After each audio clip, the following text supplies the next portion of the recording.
Hey, this is Kahja Elliott, Bronx born and raised, ATL made, Bay Area becoming, and this is the As Told By podcast.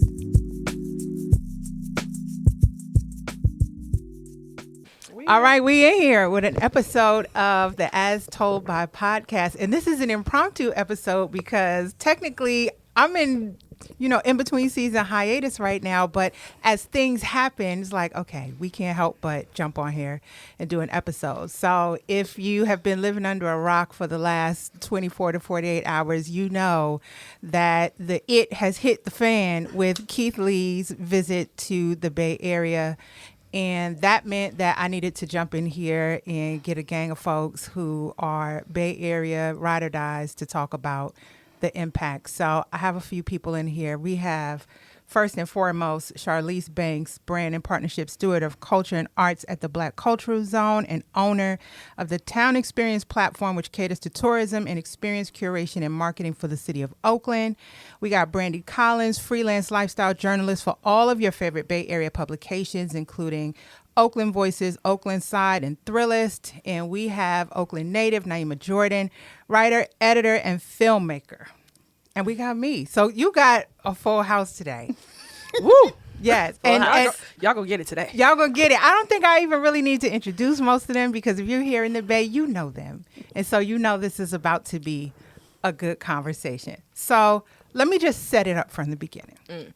It was all good just a week ago. No, it wasn't. Remember, Kat set that shit off. Right. 2024, baby. He started exposing people, and then everybody started airing it out. Keith Lee announced he's coming to the Bay Area for his next food tour. Now, last we saw of Keith, it was in Atlanta, blowing up the spot. So he announces he's coming to the Bay, and everybody starts getting ready. Tags are flying, comments are flying, posts are flying, recommendations are flying, and then Keith gets here. So I'm going to set that down, and then I'm going to let y'all pick it up from here.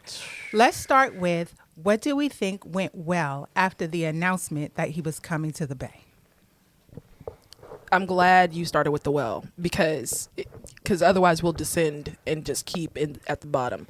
I'm starting with, I'm glad everyone actually was engaged with identifying good or bad and engaged with providing some context, providing some insight, actually showing up and going, oh, we believe that this is important as a collective, regardless of how the outcome came. Everyone showed up and was like, yo, okay, cool. We believe this is important to us. And we're going to voice our thoughts, opinions, share our perspectives. The social media engagement alone of the Bay Area, riding for the Bay Area, that's where I start with. Mm-hmm. Charlese, I'm looking at the look on your face. If you could see her face right now. Well, it's contemplated. No, I'm sorry. I'm just thinking. No, I think that was it. I love... Well, for me, that's what I'm looking for is what's the emotional attachment when we get announcements like that from out-of-towners. And, for like my platform, that lets me know what we're engaged in and want to see happening. And I like to see how that starts to transpire as we start to get prepared for things like that. Like, oh, Keith Lee's coming. And you can kind of see how it gradually just it was growing. Mm-hmm. One day it's like, oh, he's coming. Oh, he's here, because he came quick. I was like, from the day he announced it to you got here, I was like, oh, we don't even have time to reach out. Like, dang it, he's already here. But I love seeing the response that, and I think it's like, this is something I think is just organic about the Bay, is our welcoming. Yeah. Is we are very open to welcoming people in. And even though, we'll get into that, but it was about like a unified, like, oh, he's coming.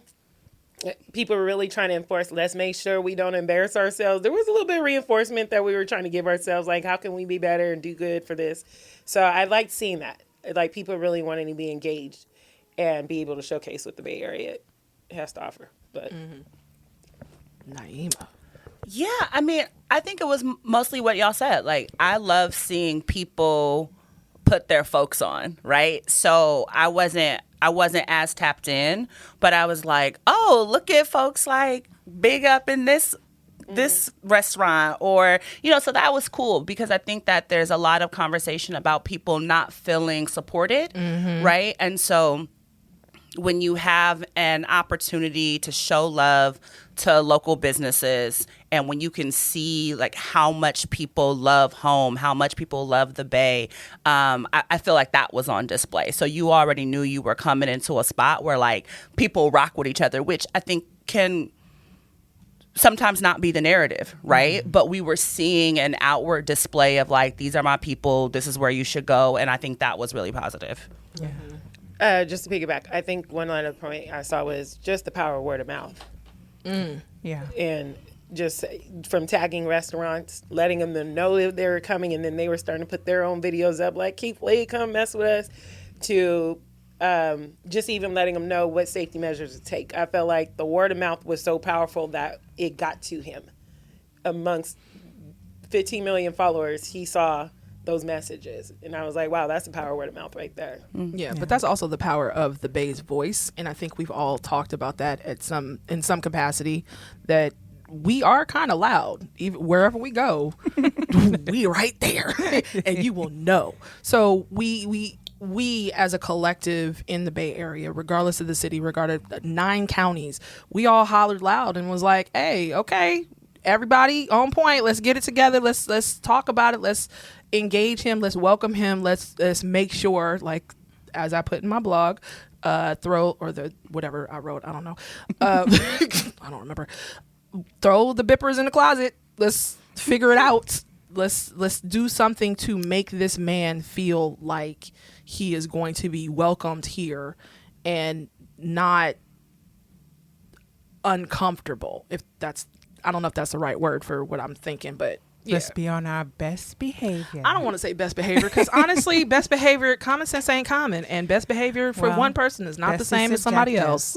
I just was happy to see everybody so excited about food. I was excited to hear people excited about food, to be recommending places, to be excited to share where they've been going. People will get to find out places that they don't know about. So that to me was like, okay. Admittedly, I don't follow Keith Lee, and I probably still won't after this. I'm not on TikTok. I understand Instagram is just like a snippet of what he shares on TikTok. So I was familiar with who he was and, of course, his style. But because I wasn't following, I'm like, okay, well, let's see what the Keith Lee effect looks like in the Bay. But I was very much from a backseat, right? Just sitting and watching and observing, as a lot of people were. So he gets here. The visit starts happening. He starts sharing information about restaurants. And then all of a sudden, skirt, I get a DM. What night was that? Okay, today's Saturday, so this was Thursday night. And the person said, girl, they just sent Keith Lee to the hospital. And I immediately thought, he's been assaulted. I'm like, somebody ran up on him. Right. And I'm like, what happened? And he has security. What's going on? Right. And so she sent me the link, and so this was the first piece of information I got. There was cross-contamination. Apparently he has a shellfish allergy, and he was fed something that had shellfish in or near it. And then she sent me the link to the video. And then I went and pulled up TikTok so I could see the full video. And I'm like, oh, shit, it's going down. And then social media starts exploding as Keith Lee notifies us. And he was so... you could tell he was trying to be very politically correct, that he was getting the hell on because he had been here for a short period of time. And I'm just going to read just a quick snippet of what he stated. He says, I truly don't believe the Bay is a place for tourists right now. The people in the Bay are just focused on surviving. The number of unhoused people living in tents and burnt out cars was shocking, to say the least. And he also went on to say, regarding the presence of any assistance or involvement on a local government level, I don't know if they've been trying, but from the outside looking in, it doesn't seem like there was much city interference. He went on to say that he did not have really stellar experiences around food, and that there were several stops he made that he was not even going to post because he couldn't find any redeeming factor. So, of course, now... It wasn't a redeeming factor. He said he could not provide any constructive criticism towards it. Okay. So I'm not gonna say he didn't find redeeming factors. I'm saying he couldn't say anything constructive, so that he felt in his way that would be like helpful. So that's different than it's not redeeming. Like you say not redeeming is more like there was nothing I could do. We done. Tap out, lock it up, put it away. No, it was just I can't say anything constructive about it. Yeah. So it was out then, right? And now all the segmentations of conversation started about who told him to go to these places? Why did he go to these places? Why is he saying these things about Oakland? We're not just trying to survive. It's not that bad, or it is, or all the things. So I would love to hear from each of y'all what your reactions were when the news of, one, the fact that he left, and two, the reasons why he left started to come out. In one word, I was a little bit embarrassed, but not surprised. It's not a conversation we haven't had. I feel like he only exposed what we already know is a bad situation here. And he's not the first person I've heard have that same experience coming here and for the first time and seeing this for the first time as a visitor. There's been several major events and high profile things we've had come here in the last several years, and all these things were called out before. But so I wasn't surprised. I felt like he exposed what was already a brewing situation here. He didn't, and there was nothing, I mean, it was a non-biased observation. You know, he didn't say in comparison to any other city, he was just pointing out these are the things I'm seeing. I'm just curious what steps are taken. And I think I thought that was kind of cool because I thought he can only just focus on the food. The fact he's even highlighting our environment, I think that is a cool angle he takes. So again, I came back to a little embarrassed, but not surprised. The gift we didn't know we wanted, but needed. I'm all about truth and honesty and the fuck your feelings. So Keith Lee said what needed to be said. Well, he also said what we had already been saying to each other. Good. And this is an ongoing conversation. A continuous conversation. We've been saying it for years. Like since the pandemic, before the pandemic, we've already been saying that things aren't working the way they are. We're not looking at our businesses, not even just food. We're talking about our businesses and the fact that we can't continue doing business the way we were doing it before the pandemic. It didn't work before. It definitely didn't work during the pandemic when people had to shut down their doors and reassess what their ordering status was, how to engage their customers in a safe environment where they were cleaner. The health precautions we had to relearn because, I mean, none of us really realized that some people were serving food without gloves. And now after the like that was the biggest red flag for me I was like, wait, I never noticed that people were like actually putting my French fries with their bare hands into bags. And then the pandemic happens. I was like, oh, wait, that was gross. You're blowing all over my food.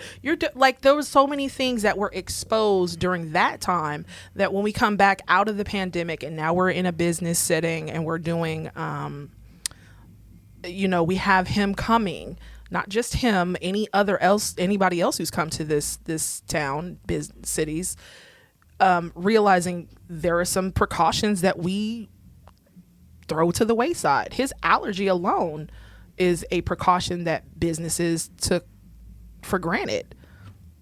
So there's a lot there. It also just, and we're going to get into this, but it just seems, from what I've heard, he was at a lot of places where there's a lot of seafood prevalent for somebody who had a shellfish allergy. I was curious. I'm like, how do you end up at some of these places with a shellfish allergy? Why we got so much seafood in every place anyway? Hold on. I like a good squint myself, but I like all the options. I like some options, Yeah, but right. at the same time, But that, I mean, it again, quality of service. If you're selling seafood, shellfish, peanut, any allergy type food, there's higher precautions you need to take according to the Board of Health for reasons.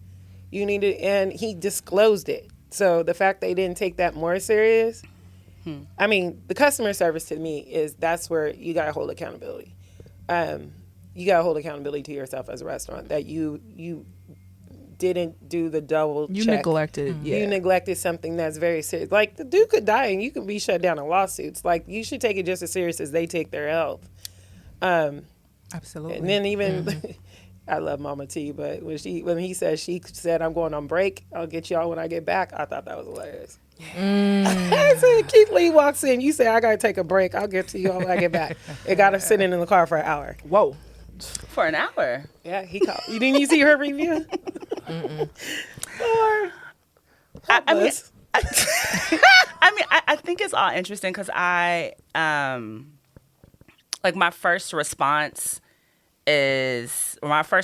was, it was like very layered, right?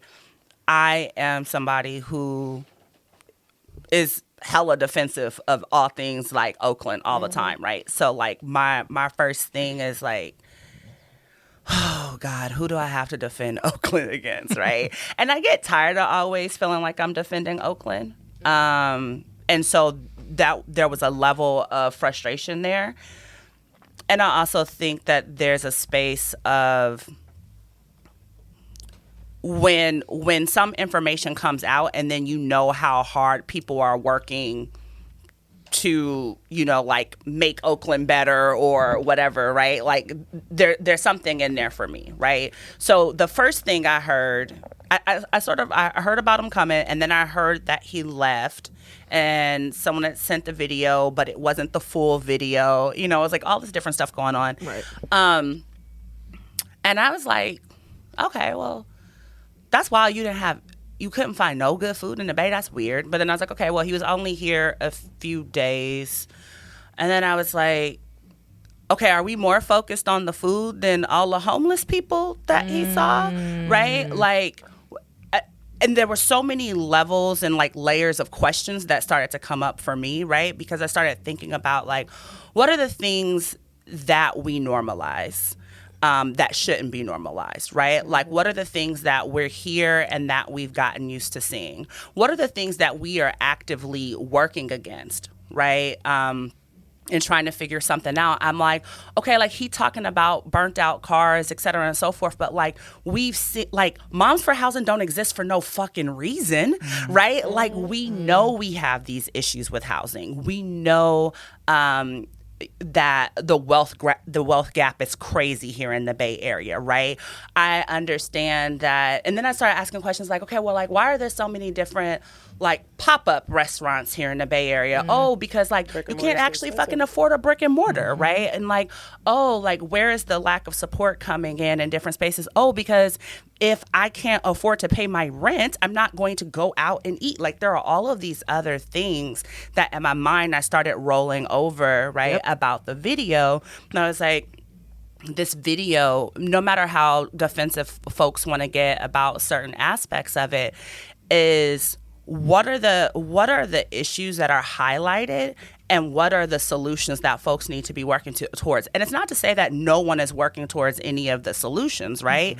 But it is to say that like, okay, if we got millions or thousands or whatever the metrics are right now on all this engagement around whatever the fuck Keith Lee is talking about, okay, where's your action about that? So like everybody's upset. I can't believe you talking about Oakland. Like people who have like left the Bay Area for the same shit he's complaining about are upset that he said something, right? Yeah. So like you have to think about like what this is and say, okay, like let's step back, right? And so I love, Charlese, when you were saying, okay, like where's the responsibility? This sort of radical space of stepping up and saying, okay, we're going to be responsible for these things that happen. What can we do? I will say that like on a journalist sort of media perspective space, I went and did some digging. I don't understand what his parameters are for how he decides where to visit, right? And so I think that is also a thing because you have this space where you say, tag me in mom and pop shops, places that you think need more marketing and more publicity, which for me often means you're already not going to get the best of our best. Ooh. Right? That's what Grab with Mike said. That's what that means. Like if I have a foodie, if I have an actual foodie and an actual food critic coming to the Bay Area, what I am curating for them is going to be very different. Right? So there's that space. And you can't say I'm only doing mom and pop spaces, but you went to Candy's restaurant in Atlanta, right? Oh, there's that too. You see what I'm saying? That's because because I found out about him because he was reviewing Harold's Chicken in Chicago. And you know how Chicago people being up, my folks in Chicago was like, look, bruh came and was talking about our chicken. I was like, oh yeah, I used to go to Harold's out there on the south side. So like that's how I found out about him, right? So I don't understand what his box is. And I think that's so much of the frustration that people feel around Keith Lee. And I know I'm going on for a long time. But no, you're good. You're good. We got you. A lot of the conversation and frustration that people feel around Keith Lee is he is someone with a platform that he is still figuring out. He is someone who has a lot of access and a lot of followers and has decided that he doesn't want to be in a particular box. Because even when you look at his follow-up video, he's like, I'm not a content creator. I'm not a food critic. I'm just Keith Lee. Well, you have 17 million followers. On TikTok alone. You are more than That's Keith just Lee with a Keith capital Lee. K. Right. You see what I'm saying? You were an MMA fighter. So brand. this is partly You're a getting brand. into, you're a brand. This is partly getting into a criticism of him and the perception of, and this is also any influencer, because he is an influencer. Once you get into this space, you are now an influencer. You are, as Charlese said, a brand. You are moving in that space. You cannot say that you're not, because you're doing it. You are influencing people's decisions based on criticisms that you're giving them. You are showing up as a person who says, I am here to support your business in this way. What is influence if it's not, I want to go to the mom and pop shops that have not gotten a lot of attention and hopefully bring more business to them and then give them some money? Like that is you influencing people to go and see those places. Those spaces. So we're not criticizing him completely, but it's at the same time like, bruh, here's your portion of accountability of saying you can't say the things that you just said. You do have to say that you are a food critic because you give ratings. That is literally being a food critic. And your reviews do have impact. Right. And your reviews have impact. And here's the thing is like, when I say he's still figuring out his platform, right? And like, even in all of the things like that a have test run for a tour or something. like he wants to do a tour. An official tour he came out here for. Yeah. Well, but It's a great place to start a test run, though. He just broke all your things down. Like, let me put them at the bottom of the tour list. For like, wait, before you even get to that, just you started off your tour 2024, beginning of the year. You was like, I'm gonna try this out, and you tested here. We just broke it all down from the gate. Like, I think he was just gonna start in the west and work his way back, but it was like detour. We got to go back home. Now you got to stop right now before you even start. Well, here's the other thing. And Brandy, I'm gonna quote from what you wrote in Oakland Voices. Now, this came out a couple of days before the shit hit, right? Your article, I want to say it was the day before. Yeah. Didn't your article come out on Wednesday? Yeah. The article came out before he Yeah, before he even she was trying to tell us to get ready. I just looked at the post, that his original post, before you even read it. I looked at the original post and I was like, Well, because you posted it after he had made the response about I know what bipping is. Yeah. Yeah. That was it. But before we got into the food part. Yeah, before we even got to the food part. You said, and Niema, this plays to your point exactly. You said when the announcement was made that he would be visiting the Bay Area, people began sending messages and tagging businesses in the comment section as a way to campaign for local businesses to be highlighted. While this frenzy for attention, campaigning, and potential increase in business is being called the Keith Lee effect, it is not a guarantee for an increase in business for anyone. I welcome Lee's ability to bring new attention to a wider audience of people, possibly even global, but the question remains if there's a long-standing impact for the businesses. So this could very well be much ado about nothing, because I as a person who moves in the influencer space myself, particularly around food, I never see people publish conversion rates. I don't know, as a result of your post, or mine for that matter, I don't know as a result of what I shared, how many new customers you got. Did they go once? Are they now going weekly? Did they go at all? Did they agree? Did they not agree with what you said? It's a very hard thing to attach a metric to. So for all of the fervor going on behind this, it's all emotional. It's all emotional. All of it. Trust me, as a person who be trying to extract those data points out of these local businesses. Yeah. But we'll get into that. Get into it now. Go talk about it. But there's levels to how these businesses move and operate behind the scenes. And everything, this is all social proofing we're seeing going across the internet because of this. Because they're only telling you the face value information, not telling you, like, okay, Mama T's has a 20-minute line yesterday. Yeah. By Wednesday, will that be back to? Is she going to do a follow-up to show that? If I went over there and asked her what was the impact of the week, could she give me those numbers? Probably not. And so even if we went to try to capitalize off of this success for them and help them monetize for it, I would say very few of them would be prepared to pull those reports, help us, and let us help them figure out a way to incubate that, monetize off that success. Because they're just not ever, I'm not saying it's all of them, but majority of these businesses since 2020, which exposed them then, you are unprepared for any high flux of either disaster or events or people coming through your space. It's called a hype cycle. You're on a hype cycle. Hype cycle. And you get attached to people who emotionally attach or emotionally your customers, but you're not looking at your you're not even looking forward to what a new customer could look like for you and what the quality is you have to level up to. And that was my thing. And I told you that, Brandy, when we talked, that businesses are optimizing for Keith Lee and you're not optimizing for Keith Jones. When she said Who Keith lives Jones, for I the said, people come who on, live talk here about and Keith support you Jones. live here. This. Yes. You're Go ahead. not. Yes. If I walked up to your business, and I'm just asking in general, I'm not pinpointing any of the businesses that Keith called forward, but if I walked into a business and said, hey, I see you're selling shellfish and I have an allergy, would you clean your grill for me? Well, I don't know if you would. I don't know if you wouldn't. we know that we have experienced that they would not, because logistically, most of these businesses cannot, and I'm sorry to cut you off, but No, go most ahead. of these businesses can't actually operationally clean an entire grill from start to finish for shellfish.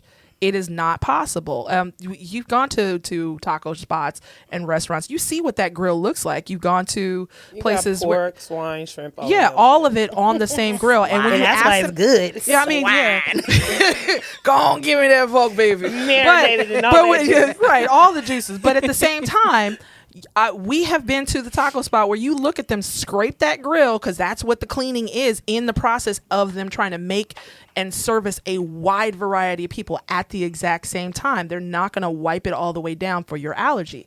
However, there are ways to circumvent that. You probably, if you have the space, maybe have a separate grill for seafood or for those vegan allergies. You can have that, but most are operationally not able Shortcuts.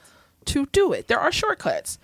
And go back to your point, Charlese, about data points. Most of these businesses that we've encountered don't know how to do that. They don't even know they're supposed Especially to. if they're working on a cash-only basis. Yeah, if you're working on a cash-only basis, you don't can't even really even track that. understand how to. You wanted to build a business. We only talk about the conversion of them to cashless business, and that's Yeah. the whole project going on. But one thing, you brought it back, though, Yes. to the optionality of knowing you serve seafood. Yes. I come in your spot, and this is something, I can't remember what book. It was about the honesty. You have to also be authentic to your brand. Right. I come in your restaurant. I got shellfish allergies. Majority of your stuff is cooked with seafood.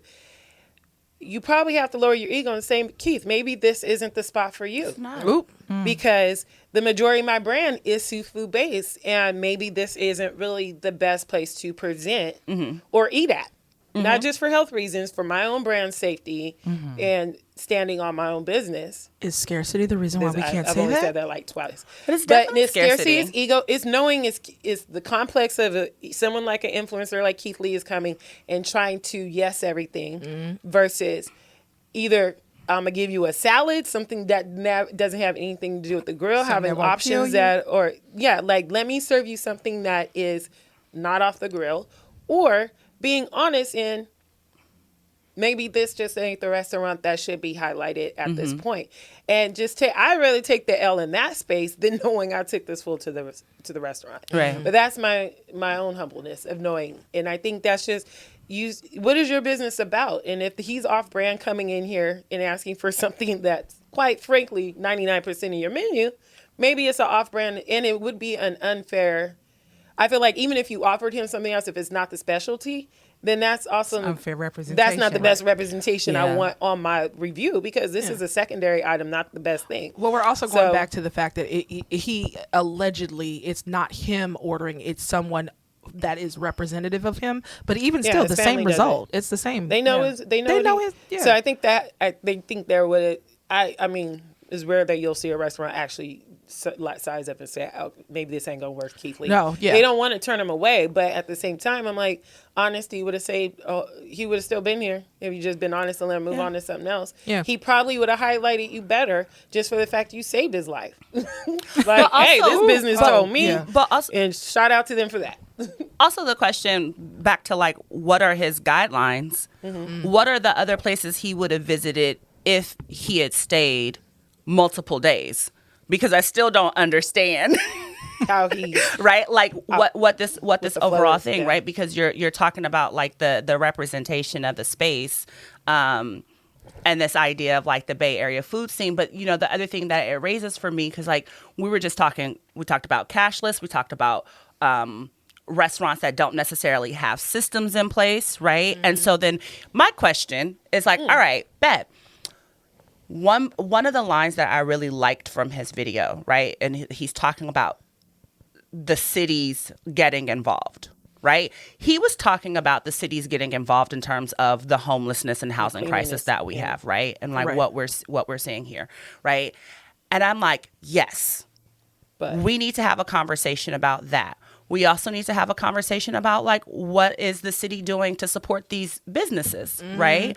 Right? Like what sort of development is happening here? I think that it opens up the window for so many things that folks need to work on. And the conversation of how do we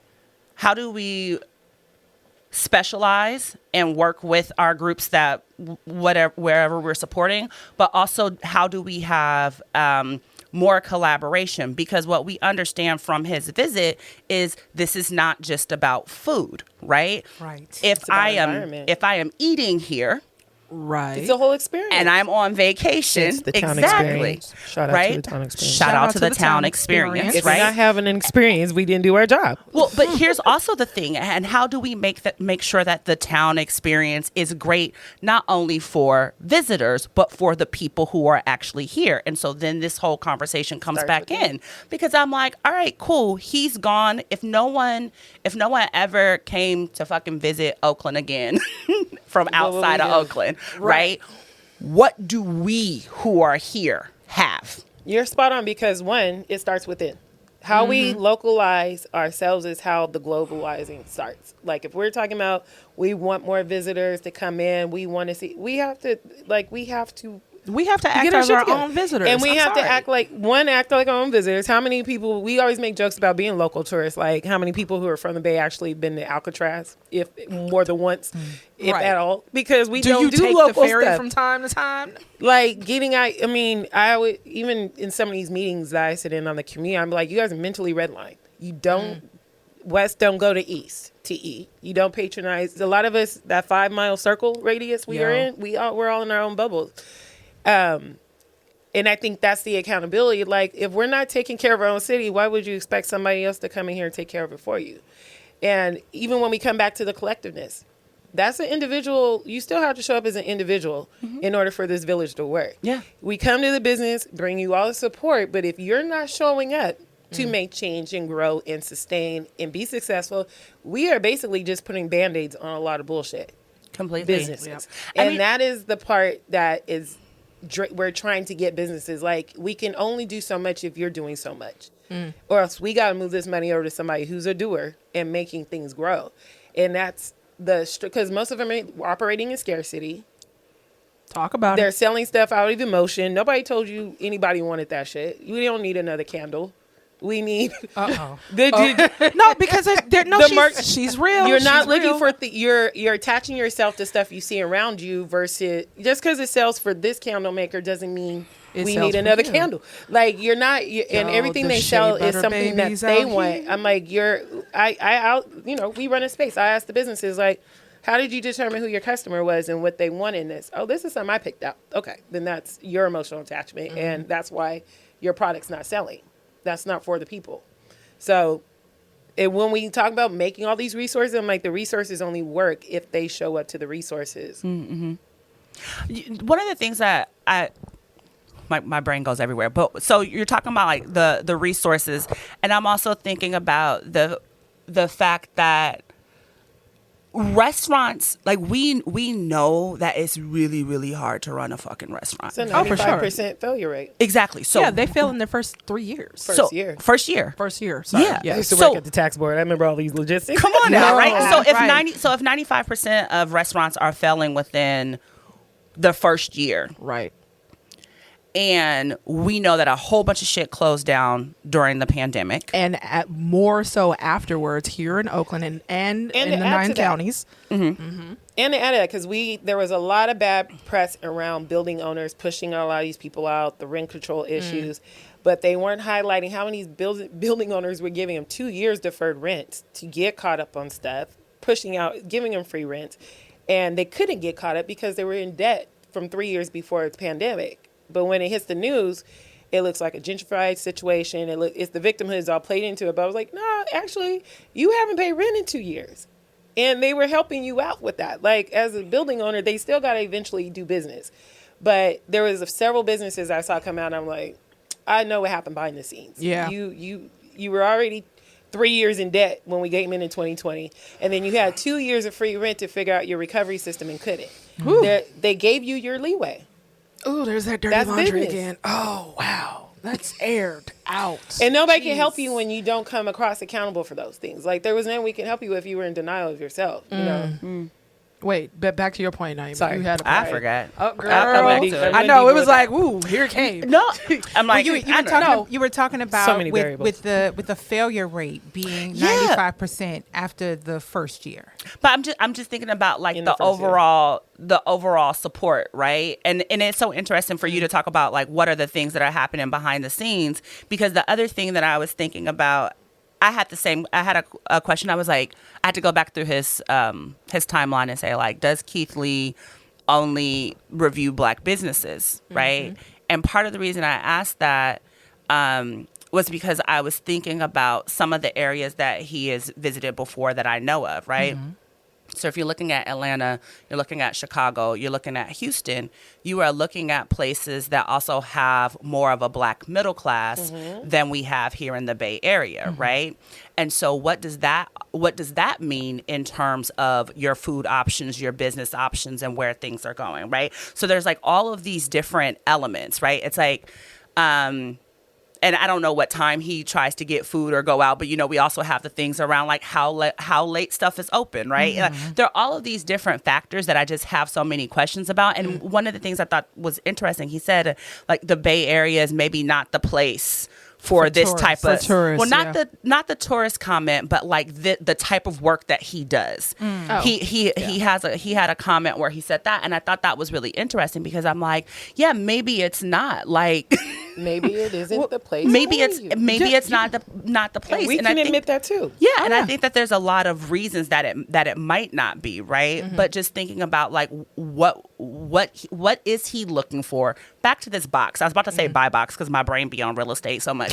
But like what is your criteria? What is it that you're looking for, right? And outside of him, right? I was surprised to see, like, you know, like there were food critics who were like, okay, well, we don't, like San Francisco Chronicle was like, we don't need him to tell us what's good. I was like, oh, look at the Chronicle, right? Everybody Was that shade? Yes, that was shade. Look at the Chronicle. Anyway, so, you know, like there's... Says the Chronicle, who's been really running doing down exposés businesses. on all the Black Yeah. restaurants in the Exactly. last year. I was like, y'all been as dragging. hold on, as a Black food writer, I do not write food for the Chronicle. I will say that now. Listen. I have written it for other publications, but not the Chronicle. Just on record. Thank you. And let me just let it be said, the As Told by podcast has or wants no beef with the Chronicle. No, not at all. However, No. I have seen No, a we're not. number of restaurants and restaurateurs dragged on that medium Yeah. in the last year. 9 to 12 months. yeah. Yeah, and it's So y'all coming at Keith Lee, like you coming at Keith Lee like, oh, he don't know what he's talking about and he's not an expert, but you out here talking reckless about fucking Matt Horn. Like, that part. Let me clear my throat. Let's back up and Reckless. shout out to Kahja for having that episode with Matt Horn on her own. We're not talking. Scroll back. Just scroll back to that Go episode. We're listen. just gonna shout back out to this podcast already having that voice in her podcast. Let me can I back up though, because I want to talk about as a person who's writing this. I'm also talking about there is something else bigger than just the Keith Lee conversation that's happening. So I'm going to talk about me and Charlese in Atlanta. It's like, I'm bringing back. I read that article this morning. I read that article know this what, morning. like, Let's go. I thought you were gonna launch the Bipspiracies first, and I started laughing. I was like, "Yeah, let's start with Atlanta." I wasn't Let's going. start with No, Atlanta. I wanted to go back to Atlanta because I also wanted to talk so about good. because it was so many different elements to the fact that we were present and experienced what he experienced at the exact time that he experienced it. The clubification of restaurants. That we went to Boogaloo. I'm gonna just name it so that you can go. It was called Boogaloo. Oh. When we pulled up, Not turbo they and were ozone. like $40 valet. $40 valet? Yeah, no.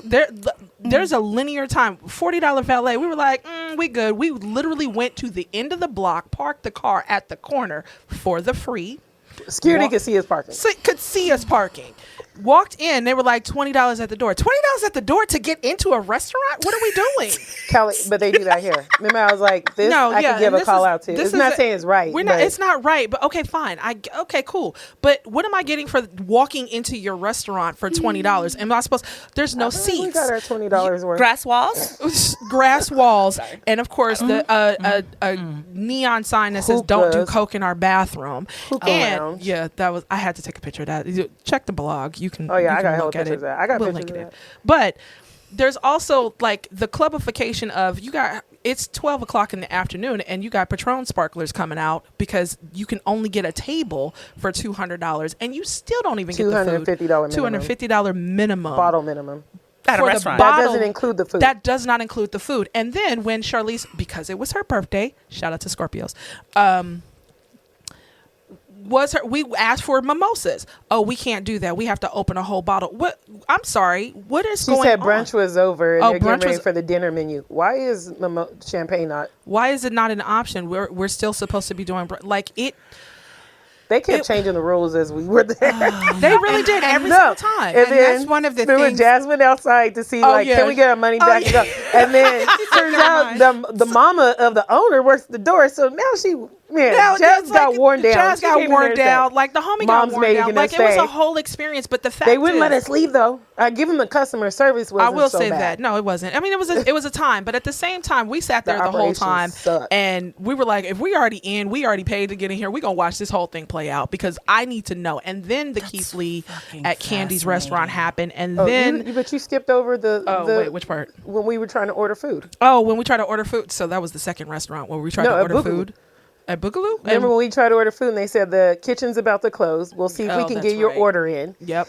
And then they come back, say, all right, we'll take your order.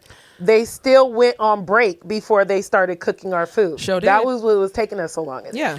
Can I say though? Because like as you're talking about this, I'm sorry because I'm like Kahja has something she wanted to say, but I was reading your article this morning, right? Okay. Because I'm a paid subscriber or whatever in the You know, Substack, you so, should you should just go to Anyway, my Substack and subscribe to that. We're gonna link it in the bio, but whatever. Yeah. So I was reading it, and what came to me, and I know that sometimes I just sound like a old person who don't fucking like social media, and maybe, but I was like, okay, what is this clubification, right? You gave the example of the Sacramento thing that you went to. The food was supposed to on paper it was plates supposed to be for $35, and it was Right. like a church. Yeah. and the mimosas Church were supposed Jubilee. to be bottomless, and they weren't, and whatever. And I was like, and my Yeah. brain immediately went to two things. Yep. One, people have been more focused on what the fuck is Instagrammable than actual good business or good food. And 2, they like to give you bottomless mimosas because if you get drunk enough, you don't know if the food is good or not. And so, well, the bottomless mimosas were never bottomless because that one the wasn't, server, yeah. she just kept talking and would not serve more drinks. Like, I'd be fine if I was drunk. right, but that's the thing. And so when you talk about the clubification, I'm like, yeah, like, let's get you drunk so you don't know if the food is actually good or not. Right. And let's give you something cute so you can take these pictures. But when we're talking about what the actual business is and what the actual food is, it's not there in a lot of places, Service right? is horrible. And so, like, what does that mean? And what does that say? Because I think that, like, so much of what we're also experiencing and what we're talking about right now is not just the food, right? Not just everything that's going on with the business, right? But also the impact of media and social media on our experiences and what we have bought into or haven't. Which brings us back to Keith Lee in the first place, because he would not have a career if it were not for social media. I mean, he'd have a career. I'm sorry. Now, I'm leaving back that. He was an MMA fighter. He has a whole ass career. But, like, would he be doing what he's doing if it were not for social media? None of us I would. think irrespective, though, of who. So this is so good. Facts. I have a few points. I think irrespective of who's doing it, the food influencing space, I think it's important. It's an odd space, right? Because it calls for opinion sharing on something that is highly subjective, like food.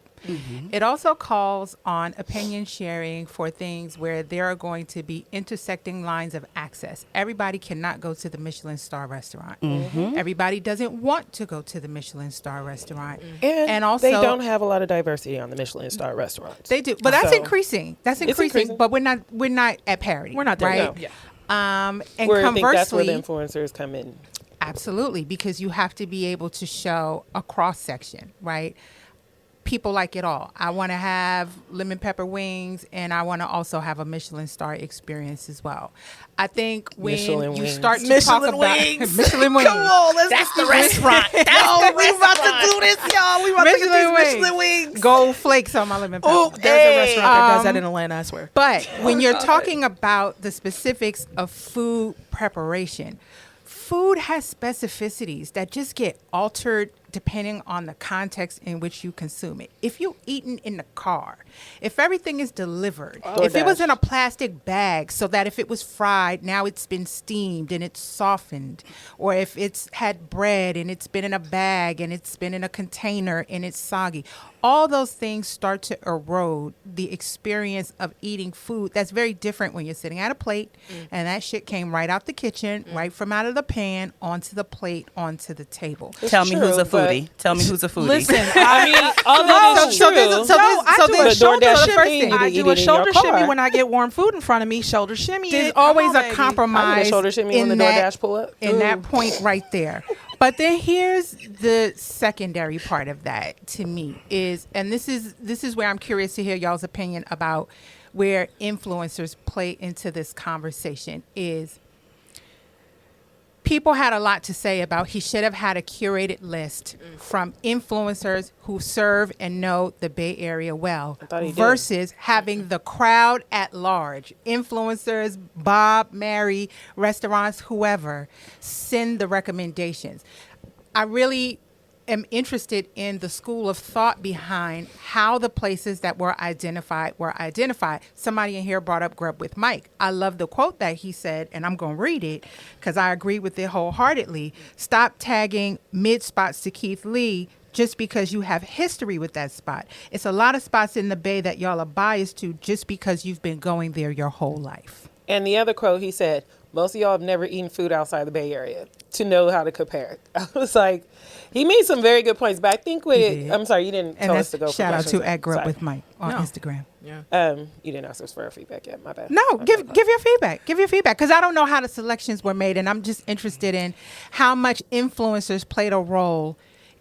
I And I think the role is, I think it's neutral. I don't think it's good or bad, but I'm just curious how much influencers played a role in directing the selections versus the crowd at large. I'm sorry. I was just thinking because he put out a video and said who he had tapped into and how he was getting information. And he was saying they were actually researching some of these places, trying to call them first ahead of time type of thing. So he had some, But imagine he dropped the announcement on a Sunday and was here by Wednesday. So I also think you didn't give yourself enough time in preparation. But he also said that there were places that were recommended to him that he saw them, felt like they already had enough support and were really popular, and decided not to go to them. He doesn't just pick them because they're popular. Right. And so if you have so this goes back to my commentary again about what is your box, right? What are you basing things off of? Because it doesn't matter if you give him a curated experience. If you tell him all of the best places to go where you know they have service and you know it's going to be a poppin' experience, if he looks at it and says, they already have enough support, they don't need me because my mission here that God put me on is to make sure I put people on, then it's not about, it's not about the influencer, right? And like, Google, Yelp, like you don't even need an influencer really to give you, like if you do a simple search about places to eat in the Bay Area, like are there going to be some things that are left out? Sure. But like if you do, he posted a video today, or maybe it was last time, but he had a newer video, right? Where he's reiterating, like, I'm not talking about all of the Bay Area. I'm talking about the places that I went to, et cetera and so forth. And it's like, okay, like you chose those. Right. Just And no matter what's say there curated. were some bad selections. Yeah, like, and no matter what's curated for you, if you decide to go against that, right, then what are we doing? You end up where you end up. I think this is like opening us up for a reason that we need to, like, I mean, if in my ideal perfect world, if there was more time, I would have been the person to reach out and be like, here's how you connect with the local tourism to find out all the best qualified.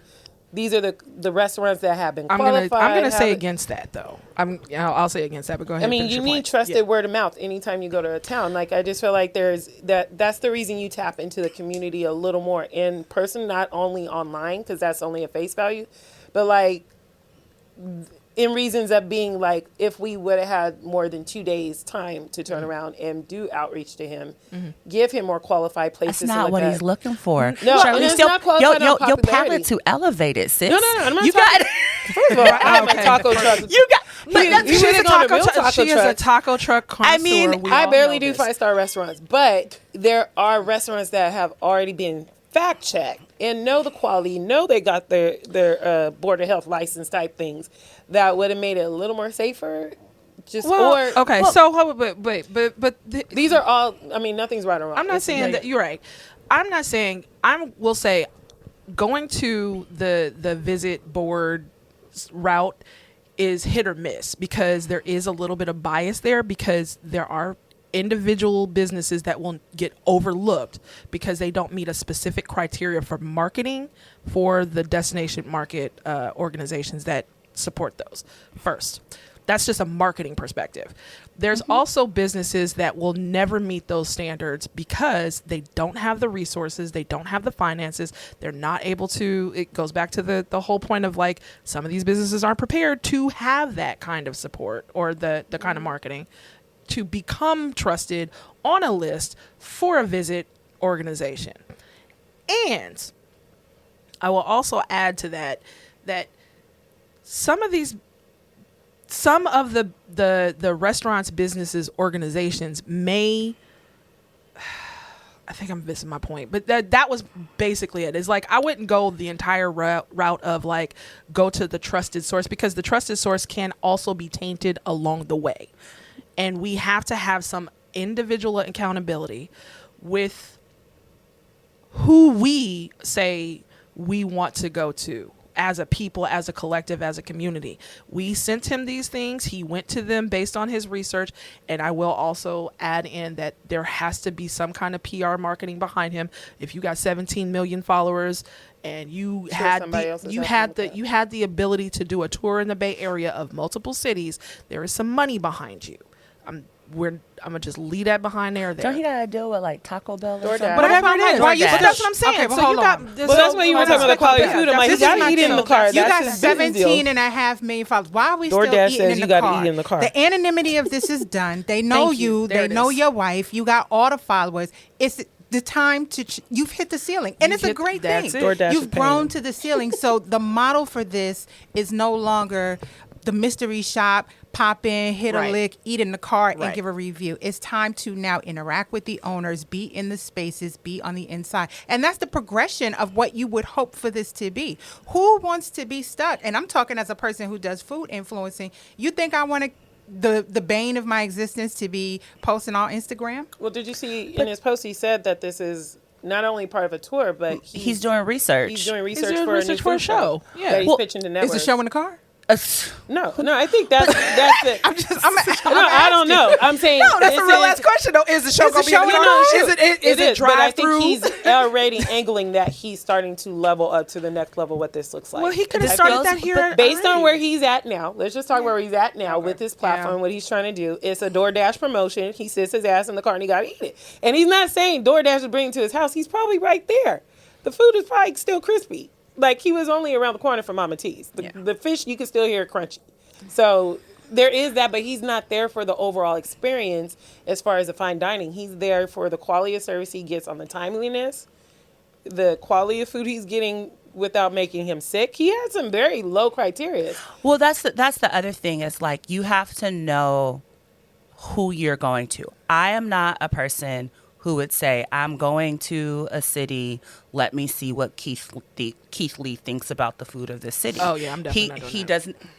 Keith Lee does not speak for me, right? Also, like Keith Lee and me don't eat at the same restaurant. you know, like whatever it is, right? So we really don't. We really don't. I'm waiting for it. you know, so I think there's that element of it, and I think that like what you were saying about like the spots that are looked over by visiting boards and things like that. Yeah. I think that's really important. I think that what Town Experience would curate for someone who was coming here is very different than what he is looking for, which always goes back to like what is the actual box and what's your actual criteria. And then what you're talking about is where he is, right? And so again, when I say like this is someone who is figuring out their platform. And so then the question is like, what is the emphasis in attention and reason for all of the energy behind his opinion, right? And it's like, oh, because there are so many other people who are going to see it, right? Social proof. Yeah, social proof. Like Yeah, social proof. Yeah. you see all of this happening, and it's just like, all right, there's a few things that, and this is just me and my media consulting and strategy space, that I'm like, all right, you've hit a certain space, and so now there are certain things that you need to do, right? We all know that nuance is lost in social media. Ooh. Right? So when you put out a quick video, right, and you don't have time to edit, and you don't have any written context to go along with it, and it's not viewed in the grand scheme of everything that you've ever done, And it's right? edited down when people watch it. You have multiple people coming in and putting together different pieces. Like part of what he has is he has a lack of control over his narrative because he does not have really good overall media strategy. He might have good social media strategy. He has gone viral. It has been all of these things, right? He hasn't But worked on we his are brand. at a space. You are a brand. Which And so means you you have are to what the move people in a say you are, not what you different think you way. are. Exactly. You have The to people move say in you a food different critic, way.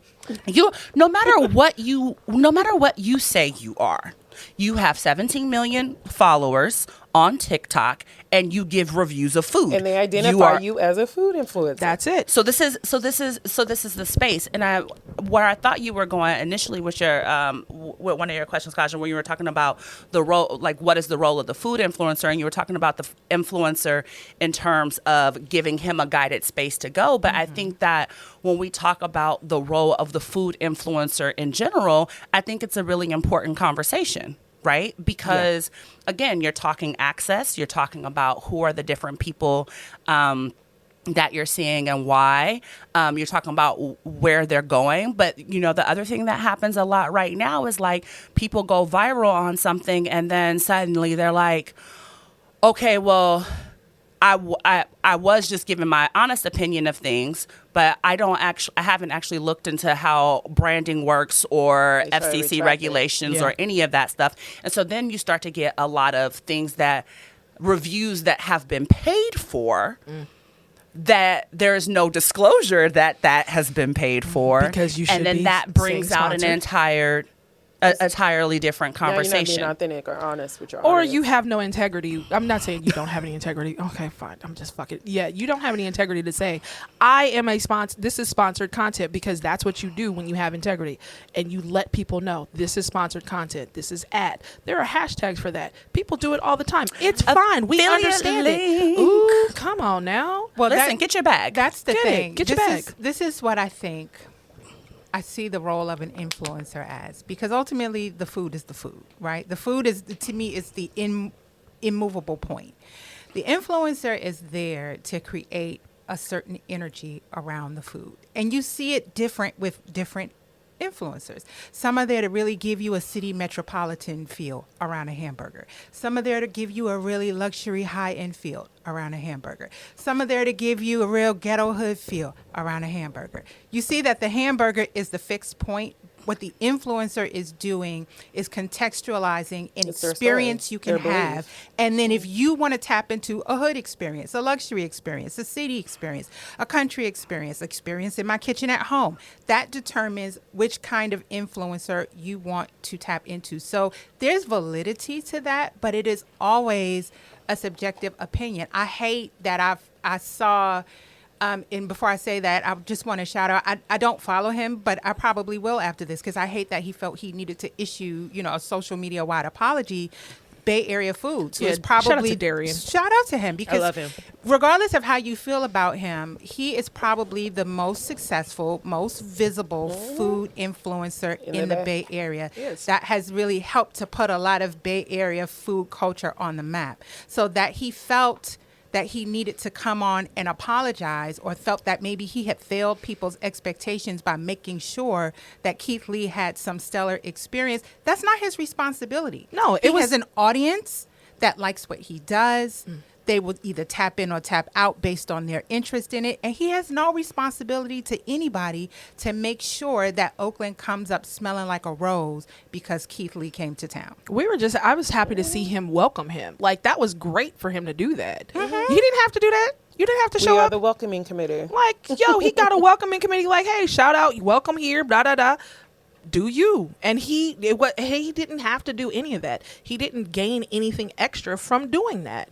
So I appreciate Power it. word of mouth again. But Yep. it's funny because, like, it's like we're jumping on Keith Lee like we haven't been exposed by celebrities before. Like, remember, who was I talking to yesterday? I was like, did we forget about the Insecure episode about the Reggae Gold? Oh, and yeah. getting robbed in I Oakland. forgot about that. Yeah. I was rolling when I saw it, because I was like, somebody diming us out in the writer's room. Because, first of all, how do you know, first of all, Reggae Gold, it does not have watered down drinks. It is faded by midnight, super faded. Everybody's drink is, They are going need to to water down drinks. Yeah.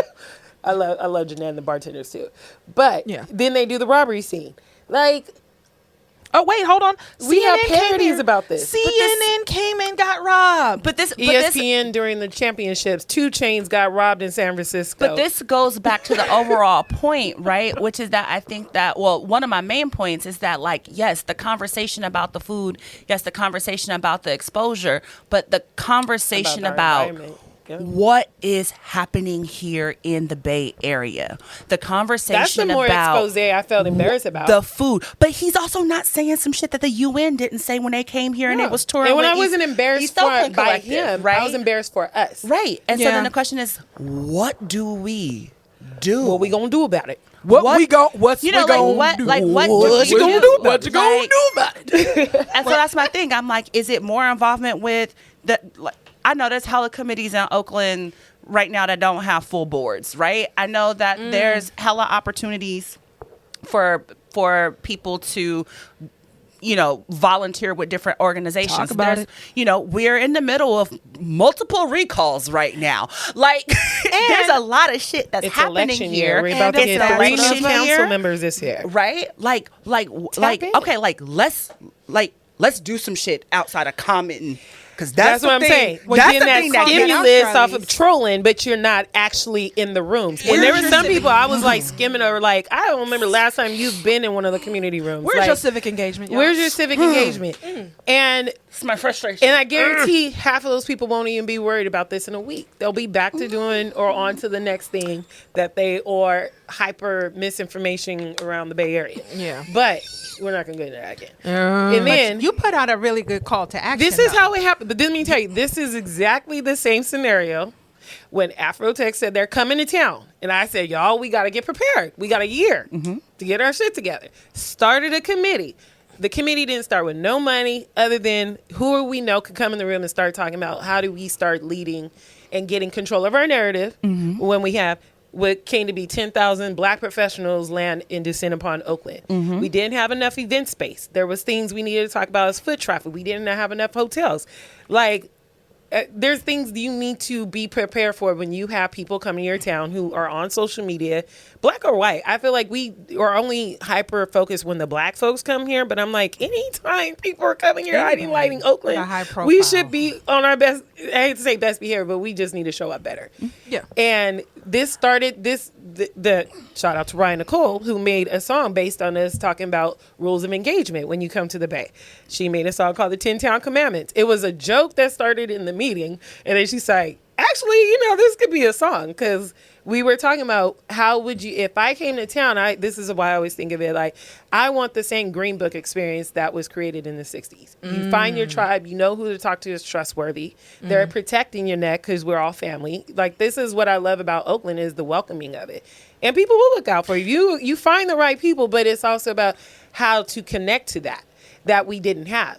We didn't have that for Afrotech, so they didn't know who to tap into. So they ended up tapping and selecting with people because our organizations ain't even tapped in. That's why I was like, it always comes back to how we're localizing.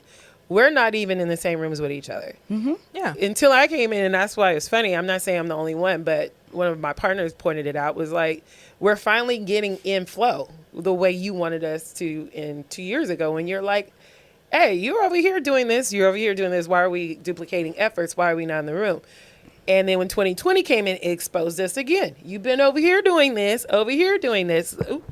The fact you got community members, like elected officials who have been in the work for 40 years and you've never been in a room together. Yeah. And then I be like, I'm a Tupac. I'm not from Oakland. I need everybody in the room. Like, it doesn't mean everybody needs to be in the room all the time, but it's like, we're not having conversations across neighborhoods where you don't know what you're doing over there and we're doing. And so it's like, there's some levels of accountability that we had to get prepared. We weren't prepared then for Afrotech. We weren't prepared for the COVID hit. And then we came outside again and lost all that momentum because we were driving factors that were helping businesses. And then here we are again. One person came through and just shut us down again the way those two events did. I just feel like we keep repeating something that it's like, how do we stay up with the follow-up and follow-through on this? And that's the thing about like what is the infrastructure that needs to be put in place. Like, I've been doing a lot of work right now with local filmmakers, right? And so the idea is, how do we make Oakland and the Bay Area a more filmmaker friendly place?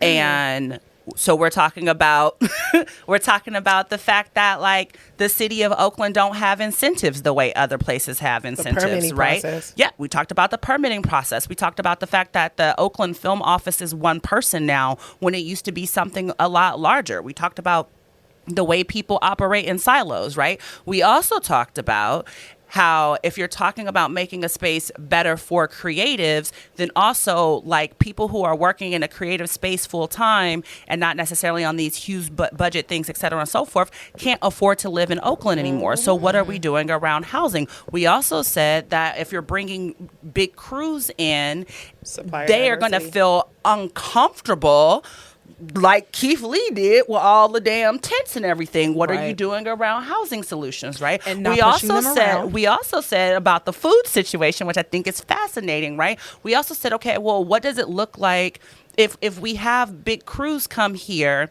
Where are they going to actually order crafty from and do their services, right? Like, we have to stop operating in silos. What did we do? We had several meetings with the mayor. We're trying to figure out which city council members are going to be on our side with it, right? So everything to me is about the organizing of it, right? You have lobbying. Exactly. Like, you have to get on it, or else you're just talking shit. Right. That's how that became my niche to do it. I got it. It was always, and when I started the town experience, it really, the town experience started as a campaign. I was just like, we gonna turn this into All-Star Weekend for a weekend, and everybody go home, man. And speaking realize of which, I couldn't even get that layered. Yeah, this is why I've been really gearing up to people like amp up. First of all, Black Joy Parade is next month. Let's start there. Are you ready? 25,000 people, 20 to 25 minimum 1,000 people come every year for Black Joy Parade. In the past 6 and years. And if there's anything we're protecting, it's our Black joy. So this is a time we can learn from this, and then we have a month to do some preparations and how I've never heard about like bipping and robberies and crimes going on during Black Joy. Because everybody's at the parade. Everybody at the parade. It's the day off. Everybody taking the day off. Everybody at church today. This is at church today. This is an embargo. Yeah. So this is after Afrotech, Black Joy became like my main priority, like end goal of like this is the experience weekend we want to create. And as we want to grow larger, we don't want to just be one day. We want to have lead up events. We want it to be the essence. Well, it's of almost West now Coast. Black Joy Week now. You trust me, and I tell Alicia, we get into Black Joy month. It We're is. like, No, I amp it up every year. Like, can we do a month? Can we do a month? Can we do 2 Can we do a weeks? Black? We're about to be 2 we taking weeks. over. It's Black Joy month in Oakland. It's not Black History Month. But Right. not disrespecting that, but it is. But starting with that, Juneteenth is now a 3-day weekend. Those are now high travel events. Then we got All-Star Weekend coming up at Chase Center next February, with the influx overbleeding into Oakland. They've already started their committees, which I've started tapping in. Hey, we need safety committees. People are really on the ground that can help really give you the information. That's how we approach like Blavity. Like, we're on the ground. We could tell you everything you need to know, even give you access to the people who could walk in there and get those permits. Like, overnight. Everything. They didn't want it, that's fine. But people like Alicia and other businesses came in here wanting to do events. Mind you, also Visit Oakland goes out of state and pitches for events to come here. I've been on about CultureCon. Afropunk announced they wanted to come to Oakland. We ain't ready for all that, the way we acting. Shit, And I'm the like, Olympics, when they came and did the World Cup is coming here in 2026. we're not prepared for that. World Cup, and I don't think people realize how big soccer is, and I feel like that's also why I'm like, y'all ain't paying attention to what the roots could be on a world level for Oakland, because world sports are different than local and American sports. But that's enough. Let me stop. Yeah, But we just thinking of the influx what they're going to bring in 2026. We're about to break ground in another year or so on a whole new arena, Black-owned arena. Like all these things are part of our franchise as a city. There's the reason we lost our team is because we are not prepared for the readiness of what that impact needs. And there's levels to it. I think this is a good restart, though, honestly. We have Rise East bringing in millions of dollars to East Oakland to redevelop community housing for affordable housing for artists. There's 3 developments about to break ground in the next year for that. But with this, I'm always like, affordable housing needs they need jobs. Yeah. Right. You need businesses. But where's our anchor? So we have to think in levels of the planning like, okay, that's great, but guess what? If we're moving to East Oakland, where are they working at? Not everybody's working from home. And if they are, even if they have to, like, and what jobs do you bring to the city, to that neighborhood? Now, like, everything that we say we need done is like, what are the levels to get it, like the infrastructure? Right. Exactly. So, but this is, and I think because we're almost done.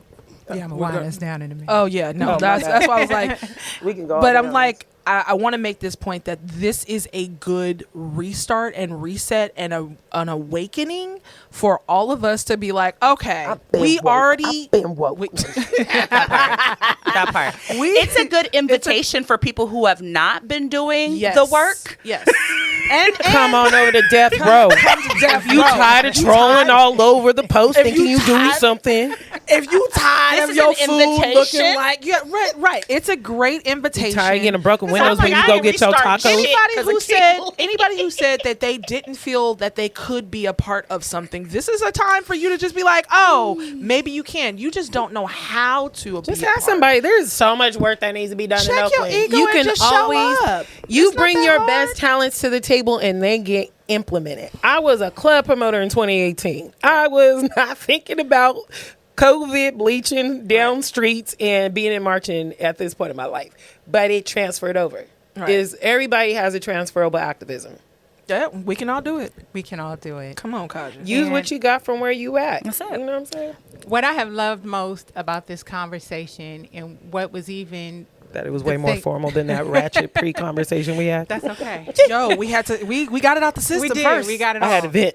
But the fact that on its face, this looks like a conversation about an influencer coming to town and not liking the food. No, it's but about there are Oakland. levels to levels to levels. If you, as a consumer of food, if you as a resident or a native of Oakland want to give your power to Keith Lee to tell you or to tell people, maybe if you're thinking about coming to Oakland or if you're not, that this is a place to be, not to be, place where there's good food, not good food. You know what you've seen. You know how you live. You know what your connection to this city is.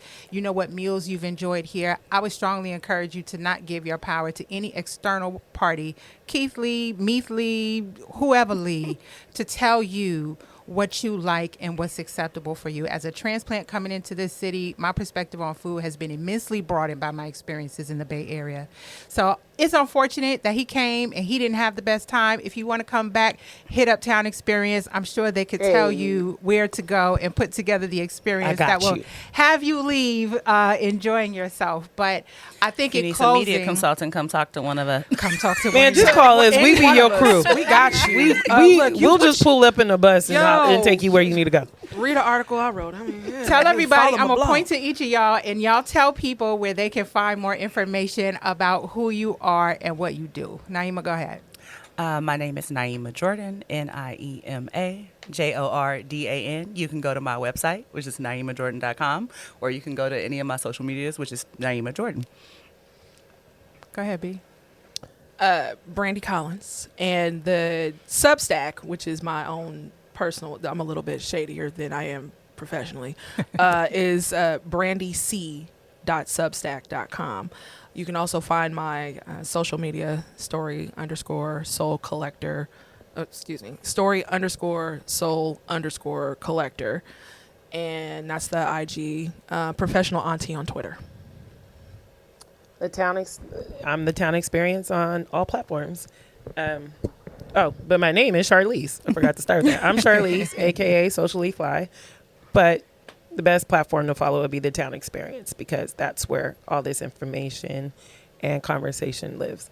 Got it. And this episode is actually going to run on 2 podcast platforms because Brandy has a podcast, the I Have Questions podcast. So we're going to So many split. questions. It's going to run under the As Told By podcast. It's also going to run under the I Have Questions. So if you like it, stream it in both places, run up both numbers. And before I give my parting information with where you can find me, I want to say thank you to the team at Stay Diff who let us come up in here on a moment's notice. I called and I was like, it's going off in the streets about Keith Lee. I need to get an episode, Papa. Can we get in here tomorrow? And can I get my file ASAP as I'm walking out the door? Because I wanted to go up same day. And they were like, yes. Shout out to the homies. So if you have multimedia breaking news needs, has to be reported on the dot. on the dot. So if you have podcast needs, video, audio, etc., they're a whole multimedia firm here in Oakland. Reach out. I will post the info for how you can find all of these people for today's episode. If you want to get to know me better, in the meantime, you can find me at Hey K in the Bay on Instagram, and as of recent, you can find me on YouTube at K in the Bay as well. I'm moving over Spotify. and on Spotify. The podcast will run on Spotify and all podcast platforms, so that is where you will find me. I'm going back on hiatus from the podcast after this, not to peep my head out again. Unless something else pop off next week. Unless something else pop off, you probably will not see a new episode until very late in the month of February. But until then, this has been an episode of the As Told By podcast. We'll see you soon. Peace. Peace out, y'all. Deuces.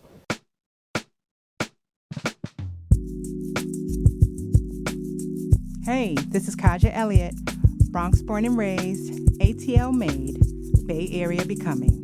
And this is the As Told By podcast.